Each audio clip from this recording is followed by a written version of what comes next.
Hi, I'm Akhil. Hi, I'm Devika Srikumar. Welcome to The Long Take. This week we're discussing the new Christopher Nolan movie, The Odyssey, based on the epic from Homer and starring essentially everyone in Hollywood. It's like a bunch of themes I want to get into, Devika.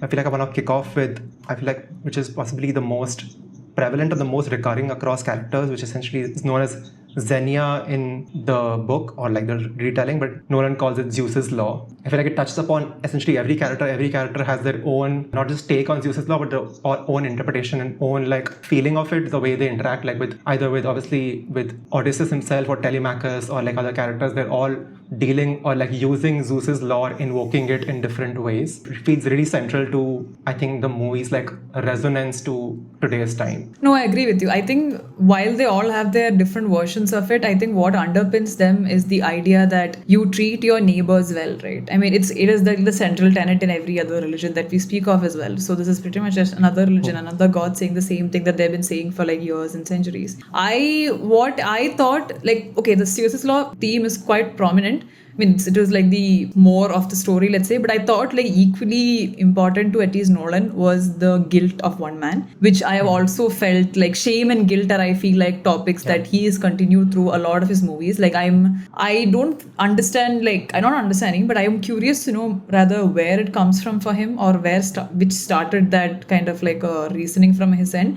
because we know Scorsese made a whole career out of Catholic guilt. So just an understanding of where that's coming from. But I think what rung true to me was like what happens when you uphold certain values in life and you think those to be core to society and you inadvertently break them for whatever reason maybe. Like we also lead like very, what do we say, like we don't just lead in our lives, we lead external lives which has certain pressures and stresses and everything that might lead to like a conflict between the two. So what happens when he breaks those and what it does to him, how he reorients himself, what he then believes in, etc. And I think in a way I think it showed like fragile masculinity as well, in the sense that the thing that he believed so strongly in, he himself broke it and he just couldn't grapple with the consequences of what he did, and he spent like a 20-year journey trying to make sense of what he did and what that caused to the people around him when he did it. So it's in effect how his own he's like internal systems by, like, wreak visions, havoc. right? Yeah, he's haunted by visions, but also look at what he did to other people. Like if we go with the idea that maybe he could have come home sooner, or maybe there was another way that maybe he actually didn't want to come home and he ate the lotus flower just as an escape from what happened. If we put any agency onto Odysseus, which by the way Homer did, but Nolan has to an extent not taken out Odysseus' agency, I'm not sure why.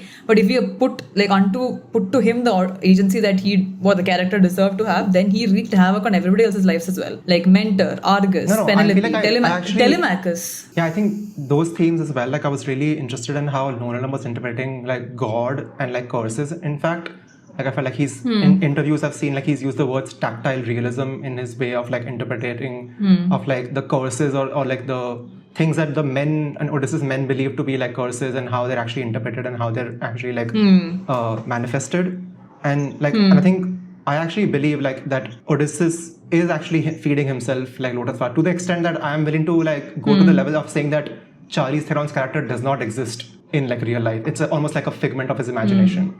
Like an enabler basically. Yeah. I don't know if I would go that far or if I thought of it like that. Sure. But I do agree with what you said about how Nolan's envision gods and curses, in the sense that one thing I found interesting was throughout the movie it's not ever emphatically said by any character that, more than emphatically, surely said by any character that hey, he were being cursed, that's what happened because we went and you attacked the Cyclops, now we are going through this. Odysseus' men do really believe that, right? Like I think it's very clear from the they do.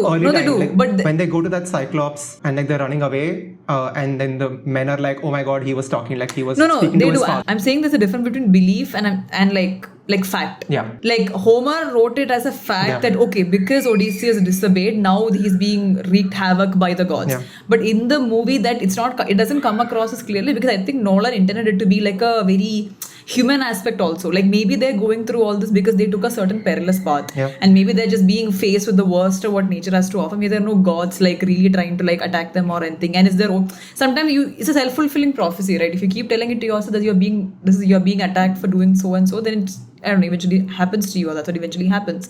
Which I think he wanted to like toe the line between what is like a myth in this and what is like maybe a reality. Yeah. Like I think that's his version of writing Odysseus to make it more grounded for modern audiences. Like that kind of came to me. But I think that to me was sort of flipped when he finally managed to return to Ithaca.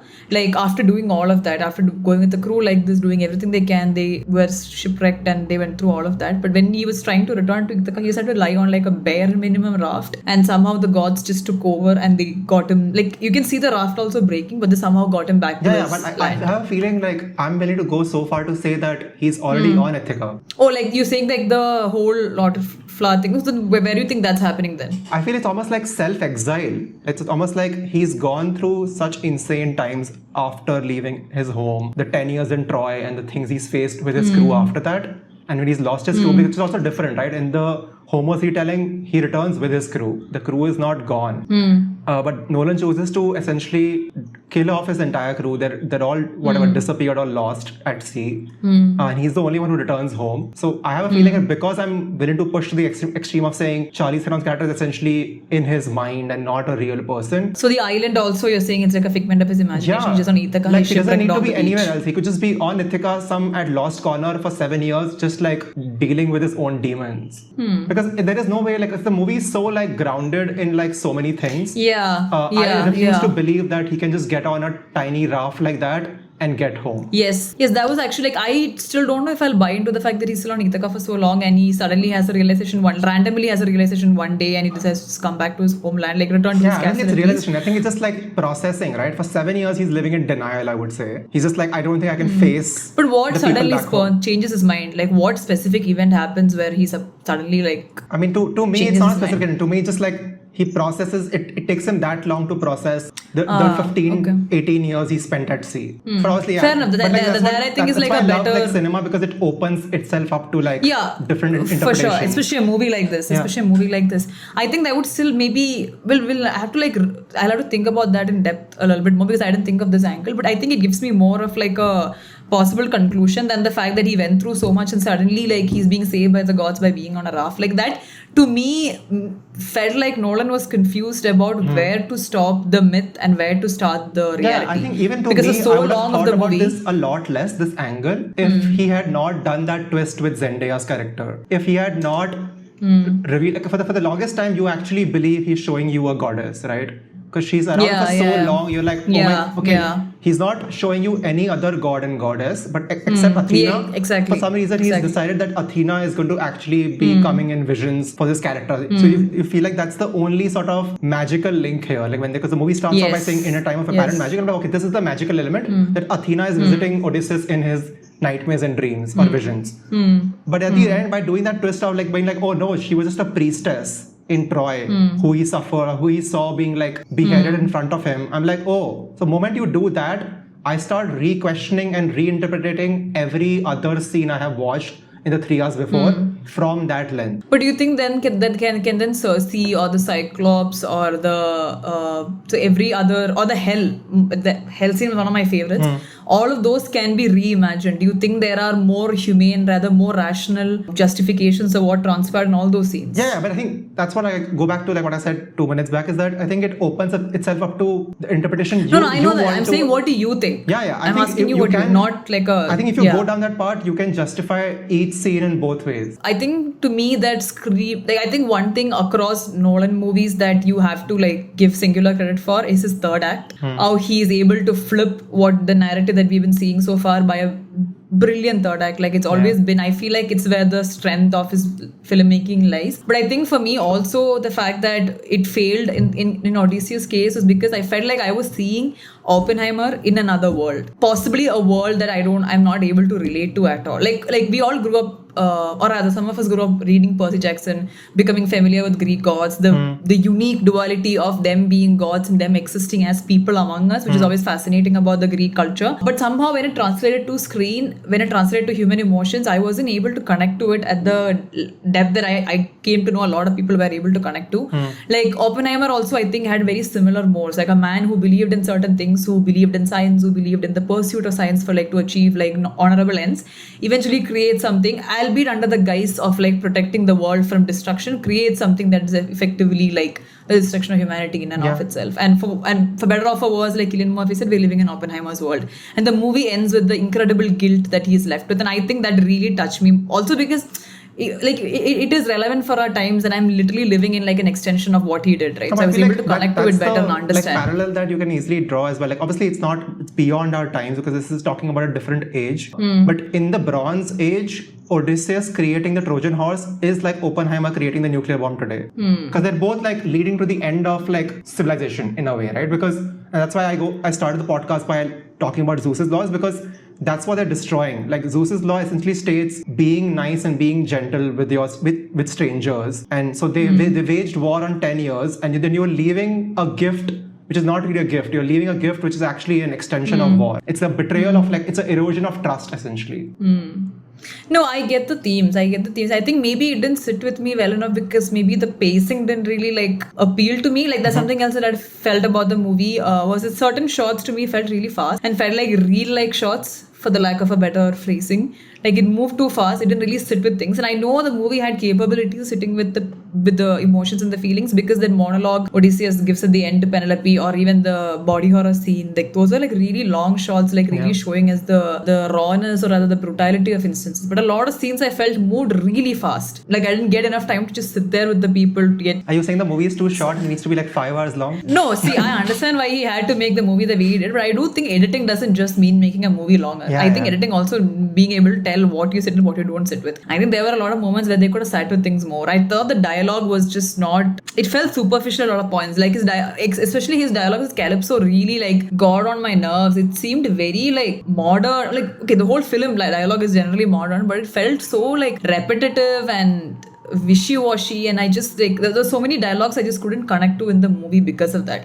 While there were dialogues that I could really feel like a strong connection to also. So I think the lack of consistency in dialogue throughout for me, or rather lack of consistent pacing for me, is probably what took me out of the movie a little bit. Like while I was in it, I was very immersed, but I didn't leave the theater having so many thoughts about like what happened, what it did, and all of those things. Just focusing on the dialogue, like for like a minute, I was also like in my immediate hours after like leaving the theater, I was thinking that I might be like missing some of them, but I was reflecting on his filmography as a whole, and I was like, is The Odyssey Nolan's like least like funniest movie? Because normally he'll find space for humor no matter how dark the times get. Even Oppenheimer is funny, especially like in the black and white scenes with like Robert Downey Jr. It's very funny. I think Tenet is probably also very not funny at all, so maybe that's a good contender with The Odyssey in terms of like lack of humor. His Dark Knight trilogy has been very funny. Like he'll find space for like grim, like gallows humor, even if it's like things are dark. But I was like, The Odyssey, like even though like Nolan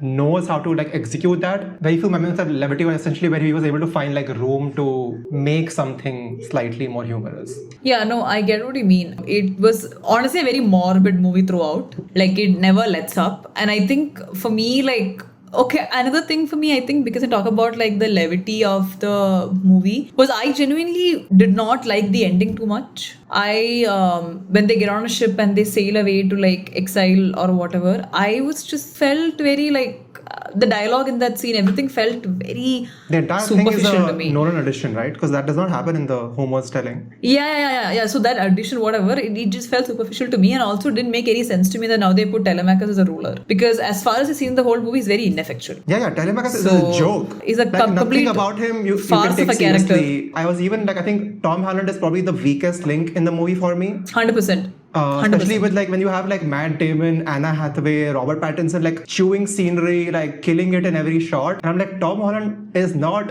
like, he's a good actor, but clearly he's not on their level. Yeah, I think definitely not on their level. And I think his character was also written to be quite pointless. I don't know too much about Telemachus in actors Greek out there who history. can take characters like this, characters who are essentially ineffective, sort of like semi-losers, and then really make you sort of feel for them. But there needs to be nuance for that, right? Throughout the movie, we can see him screaming. It's not screaming, but he honestly is begging. He's like, begging Papa for guy, power. Papa But guy. yeah, and he's asking for power from his mom. But give me one instance where he's able to like take charge and do anything. Even when he goes to see Menelaus, he just like sits there, listens and cries and comes back, having contributed nothing to the plot or to his own character. So I feel like his character was not written to be anything more than just Odysseus' son. Like it's the shadow cast by that father is so large and looming so highly. Yeah. I think they intended it to be like that. I think like no one wanted it to be that the shadow is like too big. But you also have to, if you're gonna put him as a ruler at the end of the movie, if you think he's capable of leading this country without even actually fighting in the war that took place in the home, then like you gotta give him something more than that. You gotta give him more nuance. Yeah, more because like the way agency, you leave something. it, essentially, I'm thinking, oh yeah, 2 years from now he's gonna be like dethroned. 100%. He's not gonna last. This guy's not gonna make it. If you're telling me that he's like a bad swordsman, that's fine. Okay, fine. Not every king in history was meant to fight wars the way like warriors can, right? But he's not even a good statesman. Yeah. Like for years, he just stood watch over his mom and like, I don't know, like by some bare line of Zeus law just hanging there, which prevented all the men from like killing and attacking and raping her. Him barely having done anything. Like he was just standing there as a guard for all those years. And now you're telling me that you're giving him a kingdom to rule. Like I think themes of the movie were very large, but some of the decisions, some of the things happening on screen didn't always like make a lot of sense to me. I feel that's why, and the dialogue added to it made me feel a little disjointed here and there. But that's it. I really liked the movie. But I think there were like moments that could have been refined, characters that could have been given more importance, dialogue that could have made a little bit more, I don't know if sense is the right word, but yeah, I think a little bit of tweaks here and there would have made for a more consummate watch for me. Yeah, that's definitely like one of his weakest changes, I think. Like the ending change of like not keeping, because in the book, like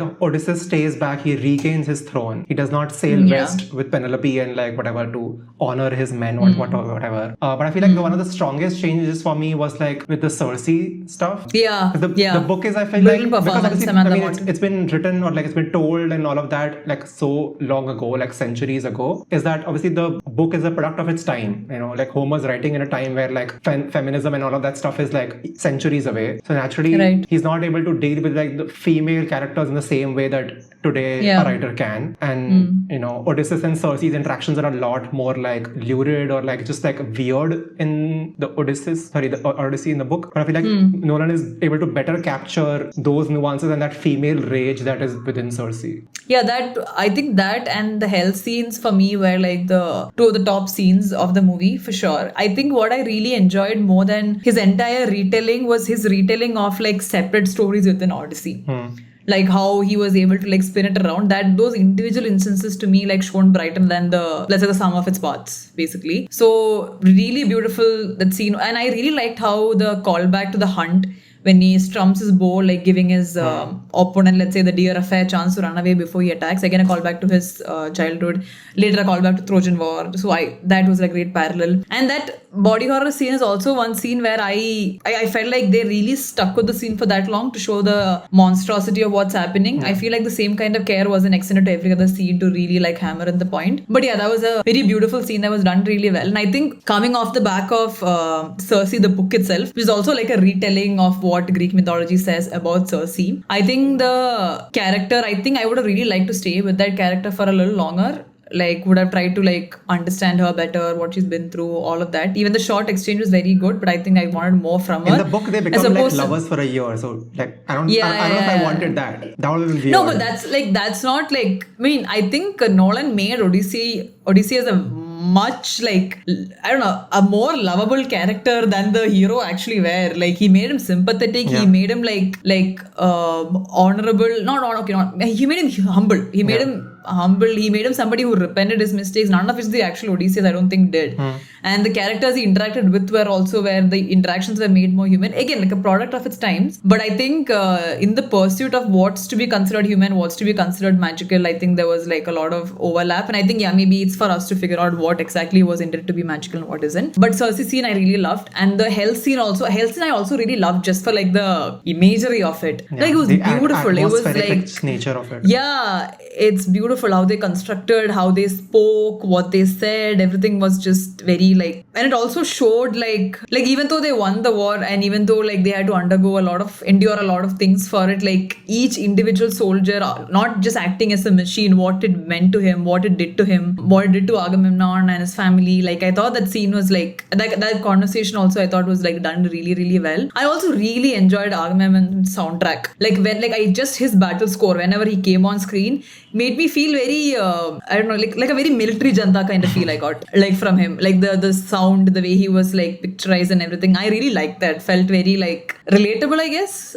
I don't know if felt more relatable than like some of the other parts of the movie. So that I really liked. Yeah, with Agamemnon, what I also really enjoyed was just like how Nolan deconstructs the myth around like, wartime generals in a way. Like, like whenever you talk about like ancient like history or like and history obviously is like a retelling of like wars essentially, because that's what it ends up being. Like the history of mankind is the history of war. And we always like revere and we always like play up the actions of like these people who like took on kingdoms or like were ransacking kingdoms or like pillaging kingdoms. Right. He maintains the imagery. Like Nolan really goes for the imagery. Agamemnon has this, as you spoke about, this very immense like armor around him, and I think it's very like intentional that Nolan has also put Agamemnon on the poster as well with his like armor. Right. But then when you come to the movie, like the way he deconstructs him, like no, he was an essentially, like he paid for it. All he's doing is he wants a woman, even though like we're not really told if the woman wants him back. Does not matter. And as Odysseus tells us when he's in Ithaca with Penelope, like he knows that Agamemnon is only doing it for like other reasons, to break apart Troy's trading routes. Like that's the real reason, right? And Agamemnon is sending all of his people under him to war essentially forever, because they have no idea how long the war will take. It will take 1 year, 5 years, 10 years, 15 years, 20 years, no idea. Right. So this guy has decided unilaterally, because he's the king, to subject everyone under him to like endless war, and and that is the reason essentially which leads like it kicks off the collapse of their age, right? Because if you send all the productive men of society who are sitting on a beach for 10 years just sieging one like city state, like where is the productivity? Who's going to work? Who's farming? Who's doing things? Who's doing trade? Nothing is happening. All that's happening is like these people are there trying to get into one city, and that's why we have that thing of like they're pillaging everything, because if they need resources, right? If you're going to be around one town for so long, like how are you going to sustain yourself? You need to like have food, you need to have like other resources, and they just essentially, and that's what connects back into the sea people's thing. They are the people from the sea. They are the ones ransacking everything because they need resources for their war. And also, like, Agamemnon never really faced the consequence of what he did as well. Like, he was returned home in like fanfare. He was immediately killed. He gets like killed by his wife. No, but I think like a death that swift is like much easier than going through years and years of torture. No, like I genuinely believe that genuine justice in that age. No. I'm not saying like in terms of like actual like legal repercussions or whatever their version of legal repercussions were. I'm saying Odysseus spent 10 plus whatever years just haunted by what he did. Agamemnon never really went through that. Even in his death, even in hell, he believes that he went for a cause that was just. But he was fell down by his wife. He didn't realize the treachery of her. Well, to be very honest, her intentions were very pure and made a lot of sense. You killed her child. Yeah, she's gonna kill you. There's not gonna be any other parallel one. What does it matter to her? Fair winds for your ship and you sacrifice your child. I'm like, sacrifice yourself, no? Yeah. So even in his hell, he still holds on to his own justification for why what happened to him was not fair, even though he very rightly deserved it. But Odysseus, while he was the soldier who had to accede to his king, did something to win the war. So at the end of the day, while he led to the end of Troy, he did that also to protect his own kingdom and the people he was fighting the war with. How much longer can they stay on the beach? How much longer can they perish on the beach waiting for an end that's never going to come? Agamemnon is never going to back off from this. So he did that to in effect give some sort of solace to his people so they can also go home to their families. I love how this has a very nice parallel to essentially like Oppenheimer, because like that's what their justification as well was right for the nuclear bomb, is that if you don't create this, if you fight a traditional war, this will never end. It will never end. You will go into Japan, you will be fighting for like years and years. It will lead to a much longer like drain on like humanity. It will lead to a lot more deaths. So as horrid as the nuclear bomb was, like there are people who argue, and sometimes I do like sort of feel like I agree with them, is that it was a better and a quicker end to the war. Yeah, I mean it's the reason why they created and they retain the power, right? It's the only reason the war. Every other nation doesn't just go on and like fight with each other because there's a threat of it. Like there's a looming threat over it. But I think the deviation happens in the sense that Trojan War, if the Trojan horse at least effectively gave everybody the right and the freedom to now break everything that they held secret and to just go for what they want, to ransack, pillage, rape, whatever they want to do. But on the other hand, the nuclear power sort of kept all the nations in attention. Yeah, it's like a perilous check, right? Like it's like a sword hanging over your neck, essentially. Yes, it's like the sword of Damocles, right? Yeah. It's like this is hanging over their necks like that. Like you just never know when to move because of it. Well, this just gave the freedom to flout everything that you want to flout. And I think also the fact that while they kept referring to gods and gods being there, and once the reveal is also done, barring there is no actual presence of gods throughout the story. There's no like a physical presence of gods. People are like calling to gods, they're praying to God, but there's no physical manifestation of the gods. And this is like, and we're seeing the aftermath of the Trojan War. So it kind of alludes to the fact that okay, the lawlessness has begun. There are no gods watching over them. Men have broken the laws of gods, and now they are retreating, and it's just more like it's becoming more of like if gods lived among men, now there's a distance. Slowly they're not hearing what you have to say. They're not like listening to you. And like the felling of Athena's neck. The felling of her head or whatever. Yeah. It's like the beginning of it. The distance is increasing, and when you compare it to now, where God is okay. Let's imagine that culture existed where gods walked among men. That's why you respected every stranger that came to your home. Now we live in a world where honestly God is just a figment of our imagination. We don't know if it's there. It could be there, could not be there. Half the people believe it's there, half the people don't believe it's there. So it feels like if you count from then to now, like the distance that's grown in the world because of how much damage and disaster people have wreaked on humanity at large. I don't know, it's kind of like an interesting parallel, like not like kind of an interesting journey to me. Like if you start from the Bronze Age and how like Odysseus started something that could never really be like a domino effect. Yeah, feels like a domino effect. The depressing thing for me essentially is that the truest moniker always tends to be history repeats itself, and we just keep going. I feel like humanity is just like cursed to go through cycles. Like every few thousand years, we just go through the same cycle. Yeah, because nothing that we're going through is something that's not happened before. It's happened before in a different version of it with like different indicators and factors surrounding it. We're just not able to see it because we think it's so far remote to what we are going through. But it actually is like a reiteration of it in and of itself. And it's just, and I think the ending also tried to say that the fact that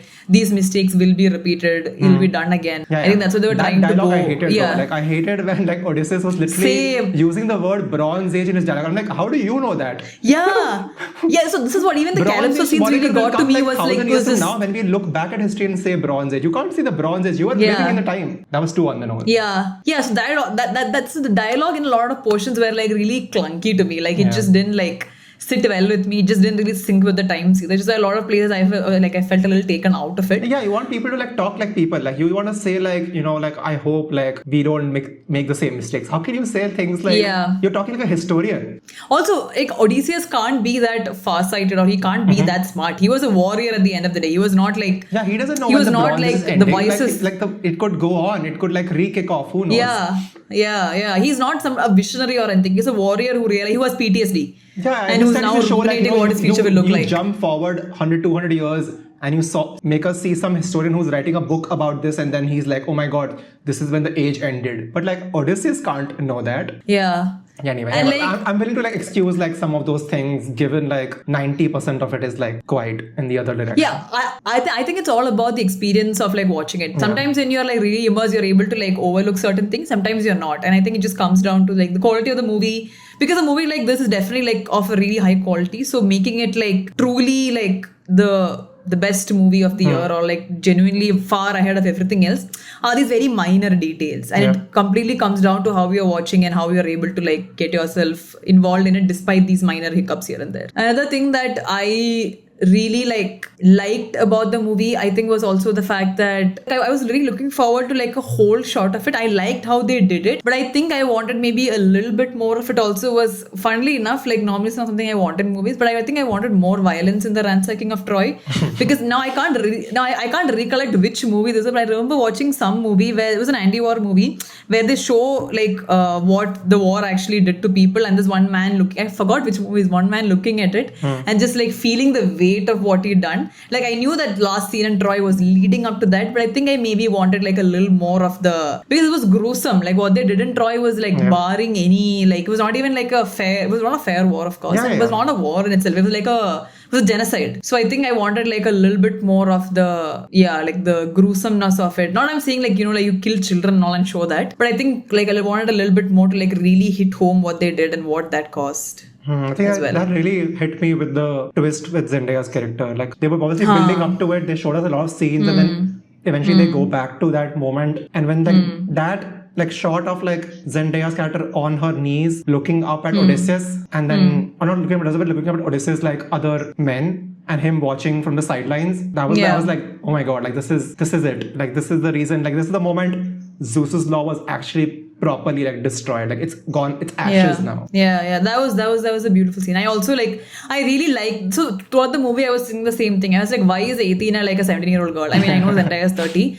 but she seems to be aging in reverse. So I was like, why is Athena 18? I always thought her to be like some early 40s, mid 30s kind of really wise woman with like battle armor. Like that was the Athena of my imaginations. So I was like, why is this kid Athena? Like, is it just because the PR, just because the marketing? I kept thinking that in my head. But then when they showed the priestess, I was like, yeah, okay. Like that again breaks the idea whether this is magic or it's real life, right? Because people could say it was Athena in the form of this woman that he murdered and his guilt. But people can also say it's just a figment, it's an imagination. It's like a pure personification of the shame and guilt he felt. The death of this one woman. Yeah, and she's like a symbol for everything else that he saw in Troy. Yeah, I think that's what Nolan a symbol of like a great filmmaker, right? That he allows you to interpret the movie that way you want, and it works in two ways and not just one way. I think he tried to give as much agency as maybe possible. I'm not sure, but knowing his filmography and his patterns, there's one movie again where all the female characters are just like extensions of the male lead, and they don't really contribute. Penelope has a lot more to do here than she does in Homer's version. But honestly, most of her like dialogue, most of her character was just there was one scene when she's talking to Telemachus, I am the one who led this land. I am the one who's been ruling it in his stead for so long, but nobody wants me to be queen. Everybody just wants Odysseus, and they want you, or they want somebody who wants to marry me. But apart from that, most of the film, I just felt like she was just like crying for Odysseus over and over again. While Odysseus is living on another island with another woman, whether he ate lotus flower or not, he was genuinely like living with another woman. Yeah. I think some of it is obviously a byproduct of just the source material. You're dealing with a story which is filled with like men and like follows the journeys of men. And obviously, I think some of it is, and we can't excuse it's a byproduct of like just Nolan himself. He has never been a great writer of female characters, going back to Inception and probably beyond. So I think it's just like the mix of like having those two things together. Yeah, but then again, like everybody was moving around Odysseus. I mean, not that it should be like it excuses his ineffectual writing when it comes to women, but everything revolved around him. Everybody just waiting for him or crying for him or blaming him or some version or. Devika, the movie is called The Odyssey. I know, but like get away from that, but like no, but like I'm saying, like his movies are like built on like that one person. Yeah, it's been like even when the movie is named Interstellar, it's all about Matthew McConaughey. Whatever happens in the movie, whatever it is, it's always his extension, his relationship with everybody. Inception, he cries about his wife throughout the movie. It's pretty much just about him. So it's always been like Nolan's been creating one man's guilt and shame for a very long time now. So that's where I'm coming from. Yeah, so it does this also like just hammers in the same point. That is true. What did you think of his version of the siren scene? I expected that he would do it like the moment all his men were putting wax into his ears and the soundtrack was getting muted. I think I sort of it telegraphed the moment for me that he was not going to actually play as a song for us. So I think it's a very deliberate choice, and it's a very effective choice, because essentially when you leave that blank, it allows the audience to fill it in. Like they can imagine what must be happening instead of giving them and spoon feeding them the answer. Yeah, I also thought it was like an interesting deviation from how they wrote it, because it's supposed to be like the sensual creatures who lure men in, but apparently their song is about it's about our failures, it's about the broken promises, it's about where we reneged on our promises or went back on what we believed in. It was I felt it was a very interesting take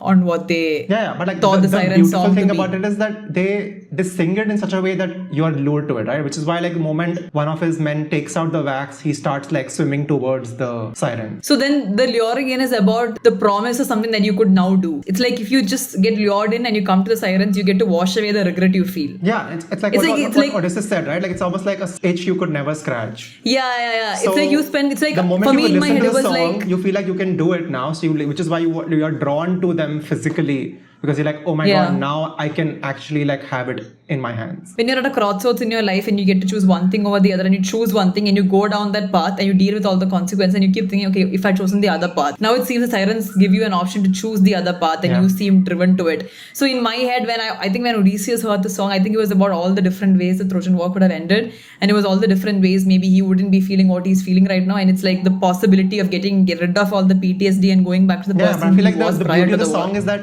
everyone has a different song. Yeah, definitely. Yeah. It appeals to each person. It's like extremely individualistic in itself. So yeah, that's another scene that I really like. Yeah, it's probably the closest to like, I think there's probably a couple of other moments I'm misremembering, but That's one of the moments that we are closest to getting like fantastical in the movie. No, I think the fantastical. I think I felt that what is it, that I forgot the name of the monster Killer. that comes and just Skilla. Like that was for me very like fantastical. And I was thinking, I was wondering also that it never really showed the creatures are coming out. Just as I think which is like deliberate, right? It's almost like that's his way of like still keeping it grounded. Because if he shows you the entire creature with the head and the legs and everything, then you're like, oh my god, I saw it. Now this movie has crossed over. But because you only see the tentacles and you don't see the rest of it, you're like, was it actually a monster, or was it like just like we just lost 6 men, they went overboard? Because in or they went version, the treacherous path and they would have died in that. Because in Homer's version, even the other thing, the whirlpool, is being controlled by a creature. There's a creature underneath that. Yes. Which like he doesn't even show you that here. So that's his way of keeping that part grounded. It just looks like a whirlpool that you get sucked in. And the other one, you could still at some level justify it as like it was the soldiers imagining it or soldiers thinking of it as that.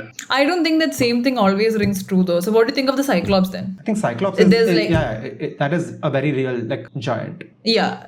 It's pretty much magical. There's no like disambiguity there. Like he's very like in your face. He's visible. Yeah, or even the body, or okay, like she is seeing men are pics, sure, but like I think that's it's not always so clean slate, and I think he may like it was muddled in places, but maybe he meant it to be muddled that way for us to be able to even have this conversation. But I don't think it was a very straightforward. I feel like he was very inspired by like Gabriel Garcia Marquez, like magical just like realism. Typical, magical realism basically. Like they trap this like chicken/human being kind of bird in this cage, and people poke fun at him and wonder what that's about.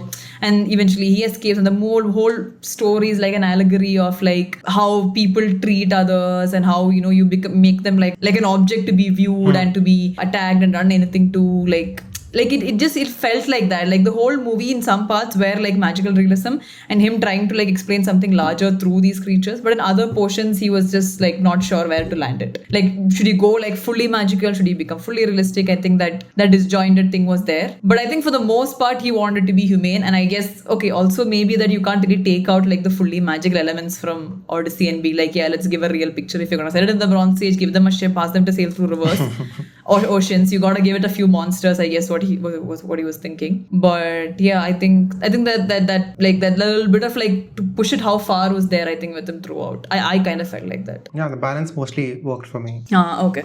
I guess it just kept me thinking about the balance, I guess. Working, not working, but it just made me think about okay, where does he want to land it kind of thing. Okay, that's all for this episode of The Long Take. You can follow us on Facebook, YouTube, Threads and Instagram at thelongtakepod. You can write to us at thelongtakepod@gmail.com. Please leave us a rating and a review where this episode, and see you next week. Thanks for listening. See you. Bye.